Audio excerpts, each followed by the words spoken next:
আমার ভীষণ প্রিয় একটা তরকারি আজকে রান্না করলাম।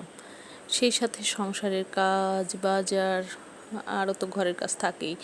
হ্যালো এভরিওয়ান, জানাতুল জীবন লাইফস্টাইলের আরেকটা নতুন ব্লগে আপনাদেরকে স্বাগতম। চলে আসলাম আর একটা ব্লগ ভিডিও নিয়ে। আশা করি সবাই ভালো আছেন, আমিও ভালো আছি আলহামদুলিল্লাহ। তো সকালবেলা আমাদের রাতের যে চাল ধোয়া পানিটা থাকে ওইটা আমি সকালবেলা দিয়ে দিই, আমার হেল্পিং হ্যান্ড রেখে দেয়। আমি দিয়েছি পাতিলের মধ্যে রেখে দেয়, পরে সকালবেলা আমি এইভাবে মগে করে করে দিই।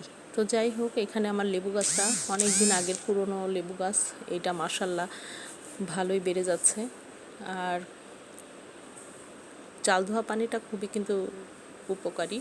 আর স্নেক প্লান্টসগুলো বেড়ে যাচ্ছে, কিন্তু বৃষ্টি হলে না কাদা হয়ে যায় যতই আমি পরিষ্কার করে ধুই না কেন।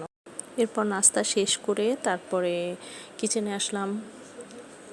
আসলাম। এখানে প্রথমে আমি মাছ রান্না করব। কড়াইতে তেল দিয়ে পেঁয়াজ দিয়ে দিলাম 2 মুঠো পরিমাণ। এরপর পেঁয়াজটা একটু হালকা যখন একটু নরম হয়ে আসে ওই পর্যায়ে আমি মুখি কচু অ্যাড করে দিলাম।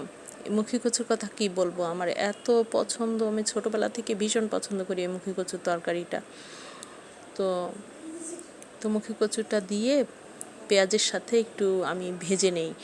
তারপরে একটু জিরা বাটা অ্যাড করে দিলাম, হাফ চামচের একটু বেশি। তো যাই হোক, জিরা বাটা আর রসুন বাটা দুইটা দিয়ে একটু ভালো মতো ভেজে নিব। এদিকে আবার আমি শুকনো মরিচের গুঁড়া, হলুদের গুঁড়া আর অল্প একটু ধনিয়ার গুঁড়া, একটু লবণ দিয়ে একটু পেস্ট করে নিলাম। এই পেস্টটা আমি তরকারিতে অ্যাড করে দিলাম। তো কচুটা একটু ঝরঝরা করে ভেজে নিতে হয়, খুবই মজা লাগে এইভাবে রান্না করে, খেয়ে দেখবেন। আমরা তো যে কোনো তরকারি ভেজে নেই এভাবে করে। আর এদিকে ভাতও বসিয়েছি পাশের চুলাতে। আমি তো বসা ভাত রান্না করি, আমার খুব ভয় লাগে।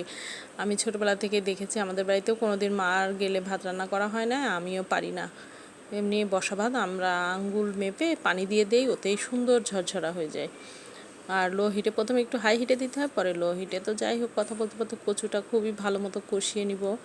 এই পর্যায়ে আমি একটু পানি অ্যাড করে দিলাম, যেহেতু মশলার পানিতেই এতক্ষণ কচুটা কষানো হচ্ছিল। এই পর্যায়ে একটু দিয়ে ঢাকনা দিয়ে ঢেকে দিয়েছি। তো মাশাল্লাহ সুন্দর একটা কালার আসছে। আমি খুবই যত্ন নিয়ে রান্না করি, মানে অনেক কষ্ট হয় আমার হিটে চুলার উপর, তারপরেও আমি গরম সহ্য করতে পারি না একদম। তারপরও এই যে দাঁড়িয়ে দাঁড়িয়ে নাড়াচাড়া করি, রান্না করতে হয়। তো এই পর্যায়ে কষানো শেষ, আমি পানি অ্যাড করে দিলাম, 2 কাপ পরিমাণ পানি দিয়েছি।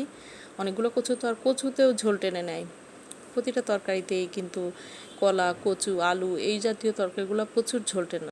তো আমি এখানে ভেজে রাখা রুই মাছগুলো অ্যাড করে দিলাম। রুই মাছ দিয়ে মুখি কচুর তরকারি এত মজা, আমার এমনিতেই বড় রুই মাছ অনেক পছন্দ।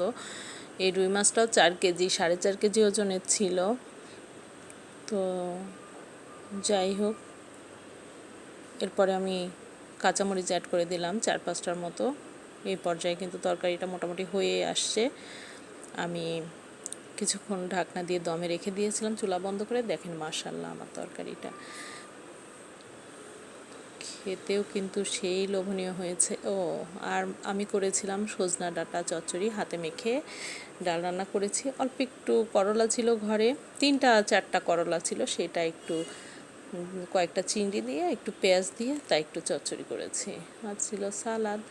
তো দুপুরে খাওয়া দাওয়া শেষ হলে তারপরে আবার গেলাম একটু বাজারে। মানে পেঁয়াজ, আমার হেল্পিং হ্যান্ড সকালেই বলছে পেঁয়াজ কিছুই নাই, পেঁয়াজ সব কেটে ফেলছে। আমি তো মনে ছিল না, পরে মা আমাকে মনে করায় দিছে। পরে পেঁয়াজ তরকারি এগুলো নিয়ে আসার জন্য বাজারে গিয়েছিলাম। আরও কিছু ফলও শেষ হয়ে গিয়েছিল। তো এখানে এই যে এটা আমার কলা রাখার স্ট্যান্ড। তো এইটাতে আমি কলা রেখে দেই, কলা ভালো থাকে। এখানে একটা হুক আছে, মানে কাঁধ ছড়িটার ওই যে উপরের অংশটা ওটার সাথে বড়শির মতো গেঁথে দিতে হয়, খুবই ভালো থাকে। মানে কলা পড়ারও চান্স নাই, নষ্ট হয় না, ভালো থাকে অনেক দিন পর্যন্ত। তো যাই হোক, কলা নিয়ে আসলাম, আপেল নিয়ে আসলাম। আপেলও শেষ হয়ে গেছে, প্রতিদিনই খাই তো 2টা করে লাগে আমাদের, আমি একটা খাই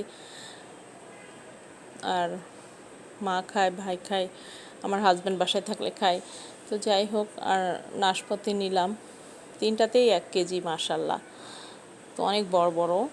আর এইখানে এগুলা নিয়েছি, আর নিয়েছি হচ্ছে বাঙ্গি। তো এই ছিল আমার আজকের বাজার।